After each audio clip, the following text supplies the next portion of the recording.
وہ لوگ جو سگریٹ وغیرہ کے عادی ہیں، گٹکے کے اور پانوں کے اور نہ جانے ہر وقت چرتے رہتے ہیں، وہ عزم کریں کہ یہ بہت اچھا موقع ہے، چانس ہے کہ صبح سے لے کر شام تک میں جب باز آؤں گا تو پھر شام سے لے کر صبح تک بھی باز آ جاؤں گا اور میری جان چھوٹ جائے گی۔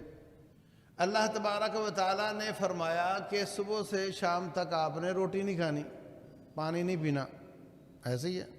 تو اللہ کے فرمانے کی وجہ سے حلال چیزیں چھوڑ دے گا تو اس کے فرمانے کی وجہ سے حرام کیوں نہیں چھوڑتا؟ کیا رات کو کسی اور رب کی ڈیوٹی ہوتی ہے؟ نعوذ باللہ، وہی رب ہے جو صبح رب ہے، وہی رات کو رب ہے، تو اس کی مانتے ہوئے حلال جو چھوڑ دیتا ہے اس کی مانتے ہوئے حرام کیوں نہیں چھوڑتا؟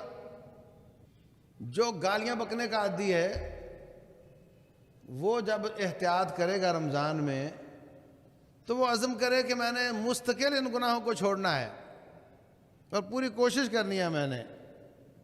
تو اس طریقے سے رمضان جو ہے یہ ہر بیماری کا علاج ہے بھائیوں، اخلاقی بیماریوں کا بھی علاج ہے، جسمانی بیماریوں کا بھی علاج ہے، روحانی بیماریوں کا بھی علاج ہے۔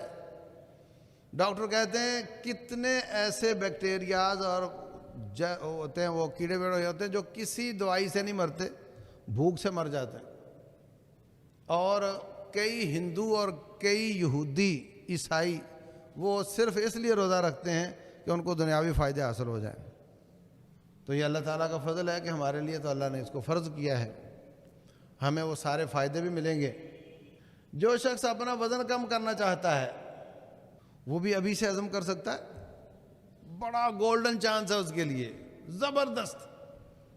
وہ یہ ہے کہ میں نے سحری زیادہ نہیں کھانی، پیٹ بھر کر نہیں کھانی، اور افطاری بھی میں نے پیٹ بھر کر نہیں کرنی، تھوڑی افطاری کرنی ہے۔